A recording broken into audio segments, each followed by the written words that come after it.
Bismillahirrahmanirrahim. Assalamualaikum warahmatullahi wabarakatuh. Berita Al-Hijrah 10 Ogos bersama saya Adi Akmal Shahrum dan jurubahasa isyarat Hanafi Ismail, dan berikut tajuk utama malam ini. Larangan terbit unsur LGBTQ+ pada jam jenama Swatch diwartakan. Juga wanita tendang kanak-kanak 4 tahun di reman.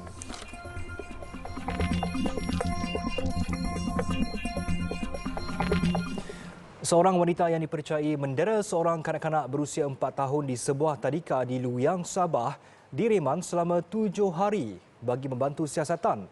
Terdahulu tular video berdurasi 12 saat yang memaparkan seorang wanita dipercayai penjaga tadika itu menendang seorang kanak-kanak sebelum memarahi dan mengasarinya dengan disaksikan kanak-kanak lain. Perintah reman dikeluarkan Magistrate Stephanie Sharon Abbey terhadap wanita berusia 27 tahun itu bermula 11 hingga 17 Ogos ini. Timbalan Ketua Polis Daerah Kota Kinabalu, Superintendent Kalsum Idris berkata, setakat ini pihak polis telah menerima 3 laporan iaitu daripada ibu mangsa, pengusaha tadika dan penjaga itu yang juga mendakwa telah dikasari oleh bapa mangsa. Tambah Superintendent Kalsum, ibu bapa mangsa telah dimaklumkan oleh anak mereka bahawa dirinya dikasari penjaga berusia 27 tahun itu sehingga mendapat kesakitan di beberapa bahagian tubuhnya. Ibu bapa mangsa juga katanya telah melihat rakaman kamera litar tertutup CCTV di tadika itu. Mangsa dan suspek telah dirujuk ke Hospital Queen Elizabeth II untuk pemeriksaan doktor. Kes disiasat di bawah Seksyen 31 Fasal 1-A Akta Kanak-Kanak 2001. Kementerian Dalam Negeri KDN mewartakan perintah larangan terhadap penerbitan berkaitan lesbian, gay, bisexual, transgender, queer dan plus LGBTQ+ yang terdapat pada jam jenama Swatch. Ia turut menerbitkan larangan penerbitan pada apa-apa koleksi termasuk kotak, pembalut, aksesori atau sebarang perkara lain yang berkaitan. KDN dalam satu kenyataan hari ini memaklumkan pewartaan perintah larangan ini selaras dengan peruntukan mengikut Seksyen 7 Akta Mesin Cetak dan Penerbitan 1984 Pindaan 2012 yang menetapkan pencetakan, pengibotan, penghasilan semula, penerbitan, penjualan, pengeluaran, pengelilingan, pengedaran atau pemilikan hasil penerbitan terbabit adalah dilarang secara mutlak di Malaysia. Larangan itu berikutan hasil penerbitan berkenaan memudaratkan atau mungkin memudaratkan kemoralan, kepentingan awam dan kepentingan negara dengan mempromosikan, menyokong dan menormalisasikan gerakan LGBTQ+ yang tidak diterima oleh masyarakat umum di Malaysia. Mana-mana individu yang melanggar larangan tersebut boleh dipenjara tidak melebihi 3 tahun atau didenda tidak melebihi RM20,000 atau kedua-duanya. 13 dan 14 Mei lalu, KDN menyerbu 11 butik jam tangan jenama Swatch di beberapa negeri dan merampas koleksi Pride bertemakan pelangi yang sering dikaitkan dengan komuniti LGBT. Kebanjiran warga asing di Pangsapuri Aman Perdana Klang meresahkan penduduk setempat dan lebih membimbangkan apabila warga asing sering melakukan perbuatan tidak bermoral seperti meludah dan membuang sampah di koridor blok sehingga membangkitkan kemarahan penduduk tempatan. Aduan kepada pihak berkuasa sudah dilakukan beberapa kali namun tiada tindakan diambil. Wartawan Azia Aizati Najmin Sulaiman mendekati penduduk Pangsapuri, ada laporannya. Tinjauan saya di Pangsapuri Aman Perdana Klang mendapati keadaan kediaman itu agak kotor. Penduduk yang ditemui berkata mereka kurang senang dengan lambakan warga asing, lebih-lebih lagi dengan sikap tidak bertanggungjawab mereka. Bila petang je, diorang balik kerja, diorang akan lepak dekat taman, ramai-ramai. Lepas tu padang sebelah tu dah jadi macam hak diorang lah. Macam pernah lah berlaku pergaduhan macam tu. So dengan keadaan pun tak bersih, buang botol arak merata-rata.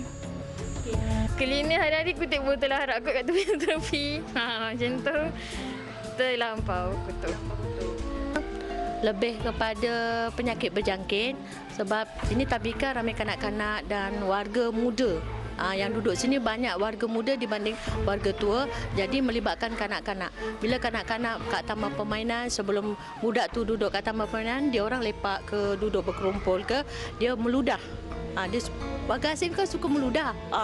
Jadi saya takut kuman-kuman dia berterbangan, efek kepada kanak-kanak yang bermain kat taman permainan.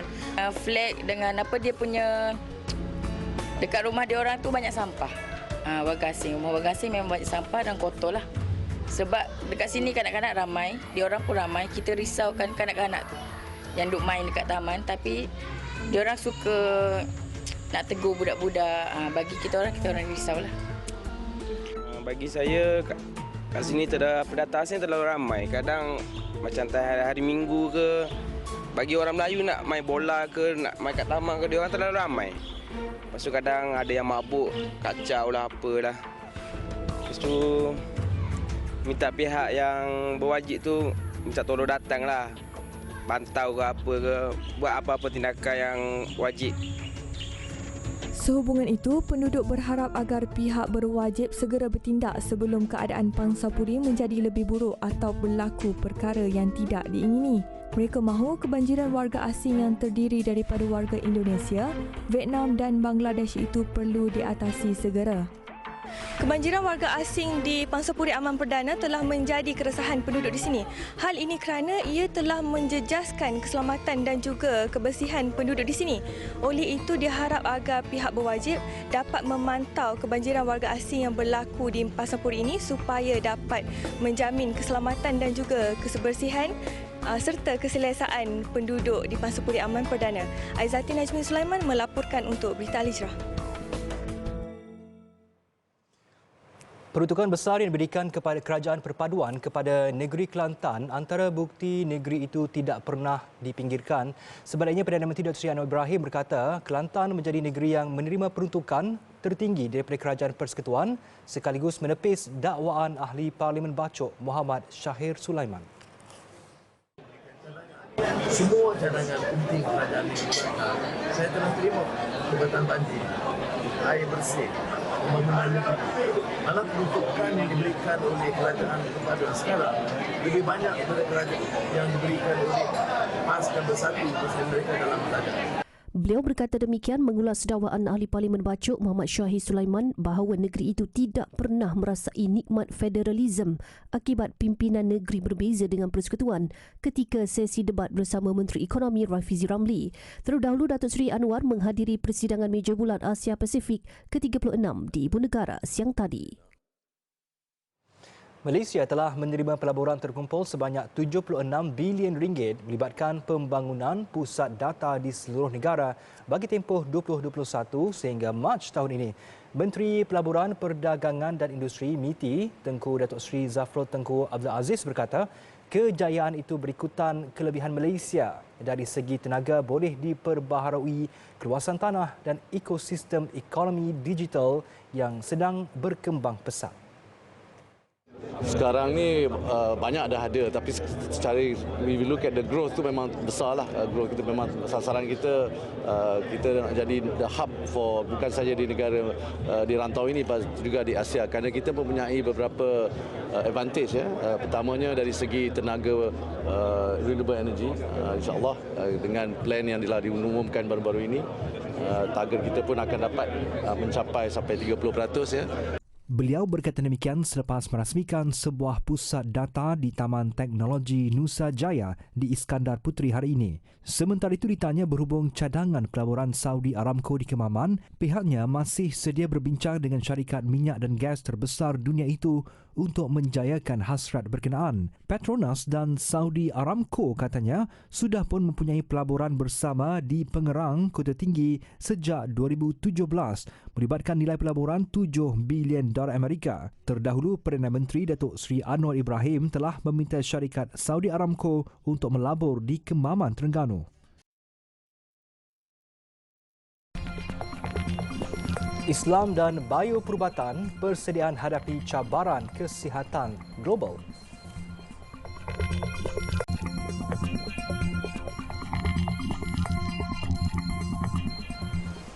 Bertemu kembali, Sultan Perak Sultan Nazrin Muizzuddin Shah bertitah lebih banyak kerjasama dan penerokaan yang bernas serta beretika perlu dilakukan berpadukan konsep Islam dan bioperubatan bagi menepani cabaran kesihatan global.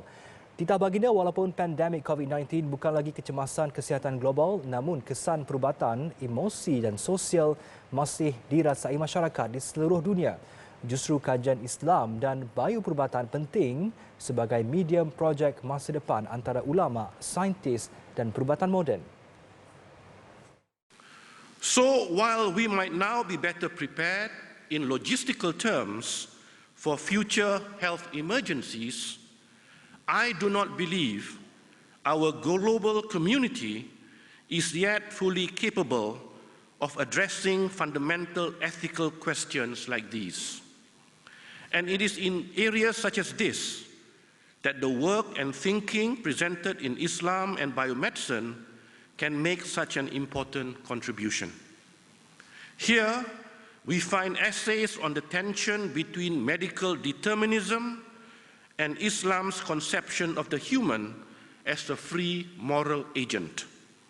Sultan Nazrin turut menyempurnakan pelancaran buku ilmiah terbitan Springer berjudul Islam and Biomedicine di Ibu Negara. Sementara itu, penyunting buku Islam and Biomedicine Datuk Dr. Afifi Al-Akiti berpandangan Islam dan perubatan tidak harus dilagakan bersandarkan kepada Hujatul Islam Abu Hamid Imam Ghazali. Jadi beliaulah yang mengetengahkan idea di mana sains dan agama itu tidak harus dilagakan dan selalunya tazahur, memerlukan satu sama lain. Jadi ini antara jasa besar Imam Al-Ghazali sebab kerana beliaulah pondok-pondok kita, madrasah kita pada zaman beliau iaitu pada kurun ke-12 mula mengeluarkan walaupun dari pondok daripada pengajian Islam saintis-saintis termasuk. Majlis yang julung kali dianjurkan di Malaysia itu menghimpunkan dekan dan ketua-ketua jabatan dari institusi pengajian perubatan dalam dan luar negara. Prestasi zakat perniagaan di Perak menunjukkan penurunan apabila hanya 25.7% kutipan direkodkan sehingga pertengahan Jun lalu berbanding sasaran 50 juta ringgit bagi tahun ini. Ketua Pegawai Eksekutif Majlis Agama Islam dan Adat Melayu Perak, Maib Syahrul Azam Syari berkata, tren penurunan itu berikutan pertumbuhan ekonomi negara masih perlahan susulan fasa pemulihan pasca pandemik COVID-19 yang memberi kesan kepada semua sektor termasuk kutipan zakat.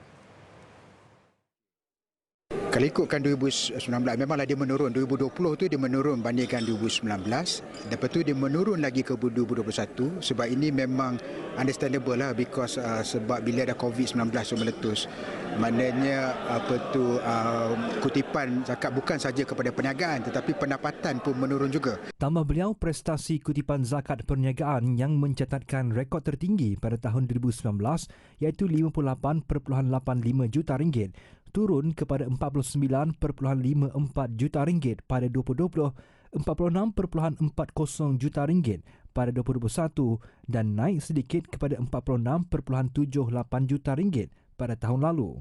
Melihat kepada tren penurunan, Maib menggandakan usaha untuk memastikan syarikat-syarikat yang menjalankan operasi perniagaan di Perak dapat menunaikan kewajipan zakat perniagaan. Selain itu, Maib turut membangunkan aplikasi Zakat Perak bagi memudahkan pengguna mengakses pelbagai maklumat termasuk pengiraan zakat, usahawan asnaf dan bayaran zakat. Beliau berkata demikian kepada media pada Majlis Makan Malam Ziarah Korporat 2023 Maib daerah Larut, Matang dan Selama. Prihatin dengan status kesihatan dalam kalangan kaki tangannya, TV Al-Hijrah meneruskan kempen kesedaran kesihatan bagi membudayakan gaya hidup sihat. Kempen yang memasuki tahun keempat itu turut bertujuan untuk mengesan risiko penyakit selain memberi pendedahan terhadap bantuan kecemasan awal. Kempen ini menyaksikan kaki tangan TV Al-Hijrah turut serta dalam pelbagai aktiviti termasuk acara senam robik. Pelbagai aktiviti diadakan antaranya demonstrasi renjatan elektrik dan perkongsian berhubung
Karya Kuala Kelawang rayu Masjid Baharu.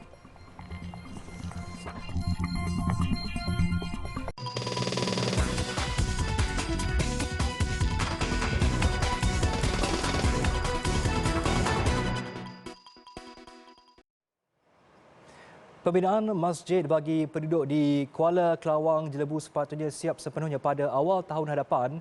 Namun berbaki kurang 5 bulan lagi, struktur binaan masih belum kelihatan. Jika janji itu masih tidak dipenuhi dalam masa ditentukan, ia akan terus menyulitkan penduduk yang sebelum ini terpaksa menunaikan solat di masjid yang terletak kira-kira 6 km dari penempatan mereka. Wartawan Abdul Rahman Kunyu yang meninjau tapak pembinaan masjid itu dan menyelami hati penduduk melaporkan.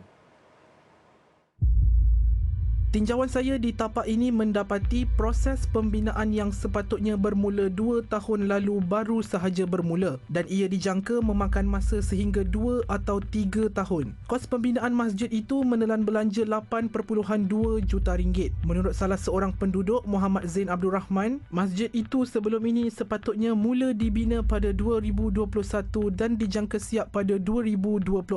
Namun projek itu terbengkalai. Masjid tu dah sedang pembinaan lah sekarang. 2021 lah rasa dia buat masjid tu. Tapi sekarang sedang pembinaan lah. Sebelum pada ni memang tertangguh pada dia tu. Kira susah jugalah. Kerana tempat yang seperi tu bila macam perayaan orang ramai kan, kadang susah lah kita nak sembahyang nak apa. Saya pun satu je. Saya mohon pekerja dia ramai. Kalau setakat pekerja 10 orang, 15 orang untuk projek ni, saya rasa memang lambatlah. Kalau dia ada buat dalam projek dalam sekarang, dulu pandemik, sekarang tak ada pandemik, saya rasa boleh ditingkatkan pekerja tu. Kalau pekerja setakat ni, cuba tengok, saya tengoklah ada dalam 10 orang. Jadi untuk ikat besi makan masa lah. Jadi kalau dia, bila dia ramaikan pekerja, memang insyaAllah lah benda tu cepat. Sementara itu, saya sempat mendekati calon yang bertanding di Don Kelawang bertanyakan mengenai isu ini. Dari sudut progresnya memang ada sedikit kelewatan dan pihak saya sedang berusaha supaya dengan bersama, bila kita bersama nanti dengan pihak persekutuan, ianya sebab itu peruntukan persekutuan boleh kita menggembleng tenaga bagaimana kita menyelesaikan masalah-masalah yang timbul supaya kita dapat mempercepatkan dan cuba target untuk menyiapkan masjid itu pada tahun 2024 ataupun sedikit terlewat oleh kerana teknikal yang tak dapat dielakkan. Ini salah satu perkara yang kita akan kaji in depth untuk kita melihat dan juga kita perlukan pandangan masyarakat. Masalah dia apabila kita menjanjikan satu pembangunan seperti masjid ataupun bangunan dewan ke apa kan, kadang-kadang itu kehendak seorang, adakah itu sebenarnya kehendak orang ramai? Kita pun harus lihat dari segi cost effectiveness dia, kan, population of the place, kan, berapa ramai yang dapat memanfaat dan sebagainya. So we need to look in detail. Penduduk berharap projek ini disegerakan ekoran pertambahan penduduk serta masjid sedia ada yang terletak agak jauh daripada penempatan mereka. Jika masjid ini siap nanti, ia mampu menempatkan kira-kira 1,000 jemaah pada satu masa. Saya kini berada di tapak perancangan pembinaan masjid di daerah Jelebu dan hasil tinjauan saya pada hari ini hanya 30% sahaja hasil pembinaan ini telah pun siap, dan jika sebelum ini projek ini terbengkalai dan dijanjikan akan siap pada 2024, dan hasil tinjauan saya ianya amat mustahil untuk disiapkan pada Mac 2024, dan penduduk di sini mengharapkan satu solusi yang terbaik agar mereka mampu menjalankan ibadah di masjid yang lebih dekat berbanding perlu pergi ke masjid yang lebih jauh. Laporan Abdul Rahman Kunyu untuk Berita Al-Hijrah. Selepas ini, parti mana lebih berpeluang di Kedah?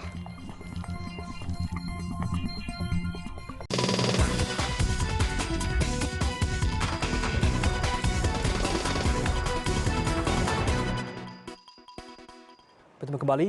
Masalah muara cetek di Jeti Nelayan Pulau Gajah Sabak Kelantan bukan sahaja membataskan aktiviti nelayan, malah turut memberi kesan kepada rantaiannya iaitu peraih dan penjual ikan. Meskipun ada usaha untuk mendalamkan muara tersebut sebelum ini, namun ia tidak mampu bertahan lama. Keluhan itu didengari wartawan Hanisa Hassanuddin.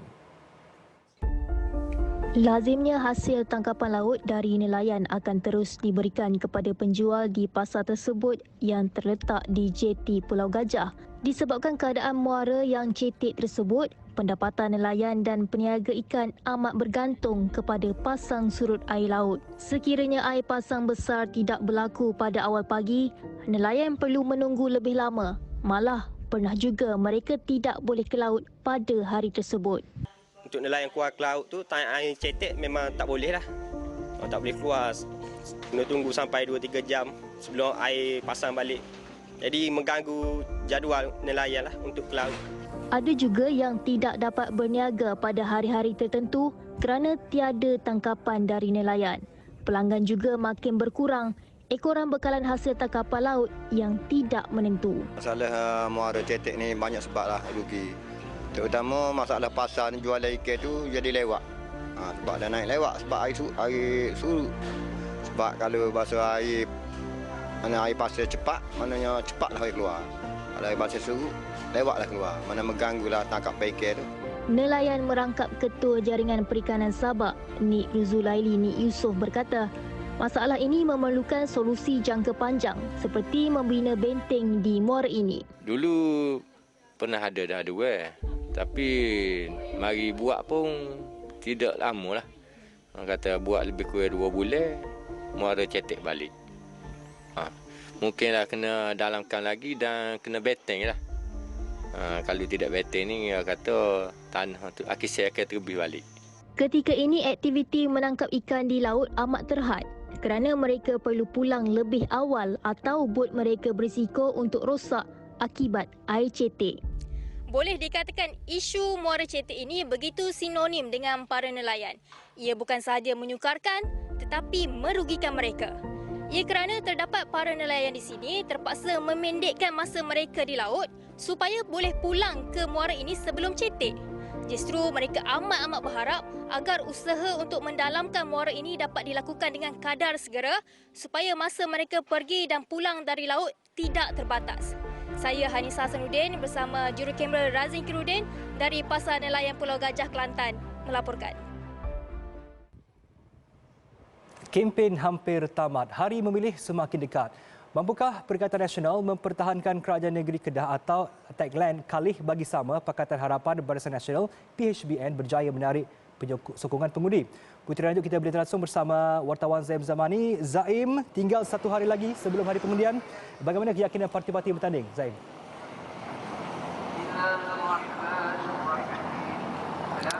Baik, terima kasih Adi Akmal di studio. Assalamualaikum warahmatullahi wabarakatuh. Bagi menjawab persoalan yang dilontarkan oleh Adi, semalam saya menghadiri sidang media yang dilakukan oleh kepimpinan tertinggi PHBN di Kedah ini yang mana mereka menyatakan PHBN yakin mereka mampu untuk membentuk kerajaan Kedah menerusi kemenangan majoriti mudah. Menurut dalam sidang media tersebut, Datuk Seri Mahzir dan juga Datuk Mahfuz menyatakan PHBN ketika ini mempunyai deposit kerusi sekurang-kurangnya 16 kerusi DUN yang memihak mereka, dan ketika ini mereka hanya perlu berusaha kira-kira 3 kerusi untuk mendapat majoriti mudah seterusnya membentuk kerajaan di negeri Kedah ini. Lain pula cerita bagi gabungan Perikatan Nasional. Kita tahu dalam sidang media sebelum ini Menteri Besar Kedah Datuk Seri Muhammad Sanusi Makno telah pun menyatakan bahawa PN yakin mereka mampu untuk memperoleh sekurang-kurangnya 33 kerusi dalam pilihan raya negeri kali ini, dan ini kita tahu banyak bersandarkan kepada keputusan dalam pilihan raya umum ke-15 lalu di mana di Kedah ini daripada 15 kerusi 14 daripadanya dimenangi oleh Perikatan Nasional, dan mereka percaya gelombang sokongan itu masih ada di Kedah dan mereka mampu untuk menang selesa pada pilihan raya negeri kali ini. Namun segalanya akan terjawab pada 12 Ogos ini. Adi. Baik Zaim, berdasarkan pemerintahan Zaim sendiri di sana, apa faktor-faktor yang dinilai pengundi bagi membantu mereka untuk membuang undi ni, membuat undian? Zaim. Baik, untuk pilihan raya seperti kebiasaan, tentulah faktor calon menjadi antara isu utama yang menjadi penilaian pengundi. Mereka mahu individu yang dipilih itu mampu untuk membawa suara mereka dan menyelesaikan isu-isu setempat yang berlaku di kawasan mereka. Seterusnya ialah dari sudut faktor kestabilan. Kali ini kita lihat para pengundi mahukan kerajaan negeri yang akan dibentuk di Kedah ini mampu stabil ataupun kekal untuk tempoh 5 tahun akan datang. Ini kita lihat mungkin mereka belajar dari kesilapan atau dari senario politik yang berlaku dalam tempoh beberapa tahun ini yang kita lihat banyak memberi kesan kepada kehidupan rakyat. Sebab itulah mereka mahukan kestabilan politik yang mampu membawa Kedah ini ke tahap kemajuan yang lebih tinggi. Selain itu juga kita lihat faktor-faktor isu semasa dijangka bakal mempengaruhi para pengundi. Kita lihat PHBN banyak mengetengahkan isu nadir bumi, manakala PN pula memberi fokus kepada isu-isu yang menghimpit rakyat. Jadi rakyat akan menilai dan mereka akan memilih pada 12 Ogos nanti, dan kita akan lihat nanti siapakah yang akan berjaya memenangi hati rakyat untuk memimpin negeri Kedah ini. Adi. Baik Zaim, terima kasih atas kupasan anda. Itu Zaim Zamani langsung dari Alor Star Kedah. Baik, selepas ini gelombang pengundi muda penentu masa depan negeri.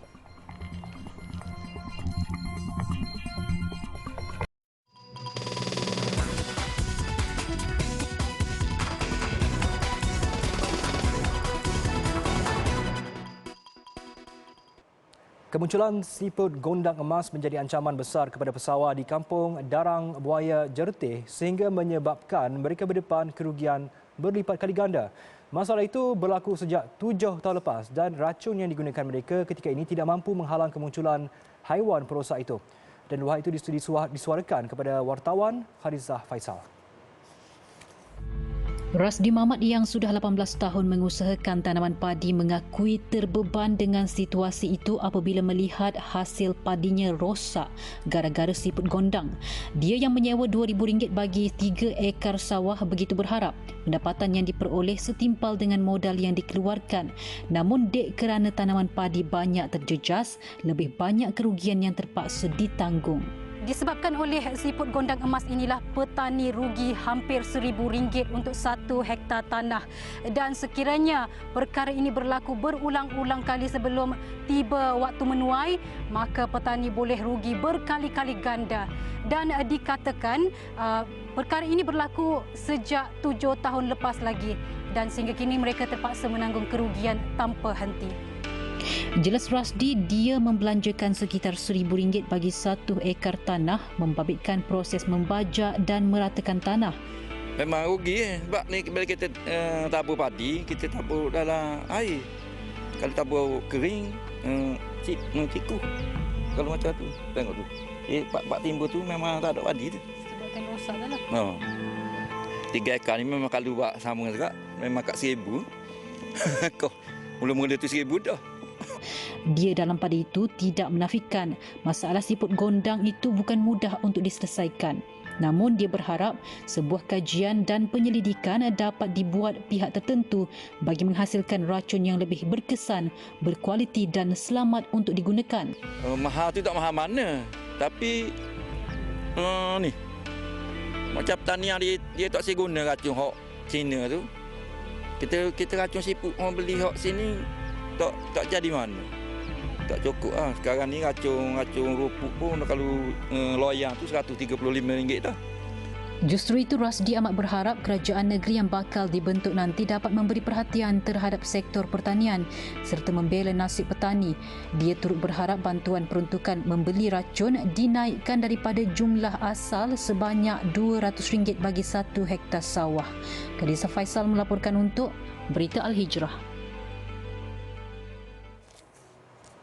Kurang 48 jam, lebih 97 juta pengundi di 6 negeri bakal memilih parti manakah yang akan membentuk kerajaan.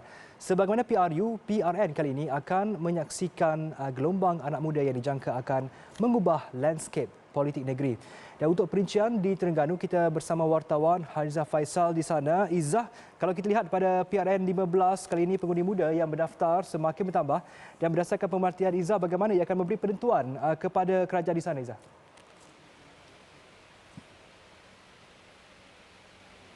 Baik, Adi, seperti mana yang kita sedia maklum, jumlah pengundi muda di antara 18 hingga 20 tahun, hampir 700,000 pengundi muda.